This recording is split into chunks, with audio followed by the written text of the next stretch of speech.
नमस्कार, मैं आनंद कुमार। देश के गृह मंत्री अमित शाह पश्चिम बंगाल के दौरे पर हैं और हमारी चुनावी यात्रा वो भी पश्चिम बंगाल में ही चल रही है। ये अलग बात है कि गृह मंत्री अमित शाह एरोप्लेन की सवारी करते हैं और हमारी सवारी दो पहिए वाहन की। देश के अलग अलग हिस्सों में जाकर हमने कई बार आपको वहाँ के लोगों से मिलाया, उनके देश के प्रति, नेता के प्रति उनकी क्या राय है वो हमें बताने का काम किया। और इस वक्त हम पश्चिम बंगाल के एक ऐसे शहर में जा रहे हैं जहां पर गरीबी चरम सीमा के पार है। बंगाल के चकलिया विधानसभा क्षेत्र की ओर हमारी चुनावी यात्रा निकल पड़ी है और बंगाल के चकलिया विधानसभा क्षेत्र में हम पहुंचेंगे। वहां पर कई लोगों से मिलेंगे, कुछ बातचीत होंगी कि बंगाल सरकार में अब तक क्या कुछ हो पाया है, ममता बनर्जी के कार्यकाल में बंगाल का कितना विकास हो पाया है, कितना डेवलप हो पाया है बंगाल। लेकिन सवाल यह नहीं है कि आज पश्चिम बंगाल की यात्रा अमित शाह करने वाले हैं। कल पश्चिम बंगाल वो 19 तारीख को कोलकाता वो पहुँचे और उसके बाद 20 तारीख को उनके कई सारे कार्यक्रम। मेदिनीपुर में आपने देखा होगा कि जो जनसभा हुई है अमित शाह की, उसमें किस प्रकार से एक बड़ी जनसभा को उन्होंने संबोधित किया है।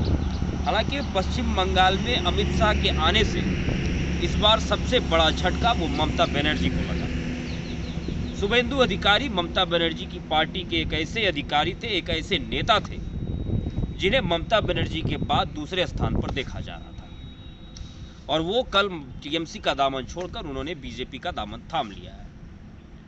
तमाम जो अभी टीएमसी में खलबली मची हुई है, वो खलबली बागी नेताओं को लेकर के सबसे बड़ा सवाल उठ रहा है कि आखिर इतने बड़े संख्या में टीएमसी के जो नेता हैं वो ममता बनर्जी का साथ क्यों छोड़ रहा है और सारे बीजेपी में क्यों आ रहा है। अमित शाह की यहाँ पर क्या कुछ रणनीति होगी यह चुनाव के वक्त देखा जाएगा। लेकिन बंगाल की स्थिति क्या है, अमित शाह के दौरे से कुछ दिन पहले जेपी नड्डा, भाजपा के राष्ट्रीय अध्यक्ष जेपी नड्डा बंगाल के दौरे पर पहुंचे थे। डायमंड हार्बर एक शहर है और वहां पर उनके काफिले पर हमला हुआ, जिसको लेकर के कई सारी राजनीति चरम सीमा के, कई तरह की राजनीति हुई और राजनीति इस तरह की हुई कि वो चरम सीमा के पार हो गई। सोशल मीडिया से लेकर के नेशनल मीडिया तक मेन स्ट्रीम मीडिया ने इस खबर को प्राथमिकता से दिखाया था। और इन सब बातों के बीच जो अमित शाह कल पश्चिम बंगाल पहुंचे हैं, 19 तारीख को जो पश्चिम बंगाल पहुंचे हैं, तो वो पश्चिम बंगाल के दौरे पर तो लगातार निकल पड़े हैं। लेकिन पश्चिम बंगाल की यात्रा से अमित शाह ने दिल्ली में बैठे हुए किसानों को, जो आंदोलनकारी किसान दिल्ली में बैठ के आंदोलन में बैठे हुए हैं, उन्हें एक छोटा सा संदेश देने की कोशिश की। अमित शाह ने पिछली बार आपने देखा होगा कि जब पिछली बार अमित शाह आए थे चुनावी यात्रा में, तो उन्होंने बंगाल के एक दलित परिवार के घर जाकर के उन्होंने भोजन किया था। और इस बार अमित शाह जब पश्चिम बंगाल पहुंचे तो उन्होंने किसान के घर में जाकर के भोजन किया। अब राजनीति किस प्रकार की हो रही है इसे समझना बड़ा कठिन है।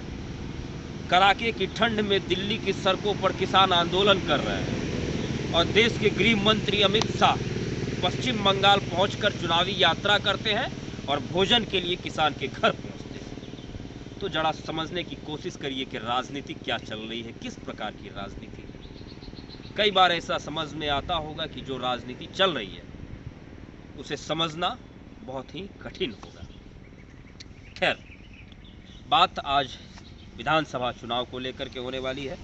पश्चिम बंगाल में लगातार चुनावी यात्रा हम कर रहे हैं और संयोग की बात है कि हमारी यात्रा भी, चुनावी यात्रा पश्चिम बंगाल में चल रही है और अमित शाह की यात्रा भी इन दिनों अमित शाह 2 दिवसीय बंगाल दौरे बंगाल दो। और आज आपको बता दी कि आज भी कई सारे प्रोग्राम है अमित शाह के द्वारा पश्चिम बंगाल में। प्रेस कॉन्फ्रेंस किया जाएगा, जनसभा को संबोधित किया जाएगा और भी कई सारे शेड्यूल है। कल आपने देखा होगा कि कल मंदिर में अमित शाह पहुँचे थे, जनसभा को संबोधित किया, प्रेस कॉन्फ्रेंस भी की। और इन सब बातों के बीच जो सबसे बड़ी कठिनाई होने वाली है टीएमसी को, वो शुभेंदु अधिकारी, क्योंकि शुभेंदु अधिकारी एक ऐसे नेता है जिनके बल पर 90 सीटों में सबसे बड़ा दबदबा शुभेंदु अधिकारी का था।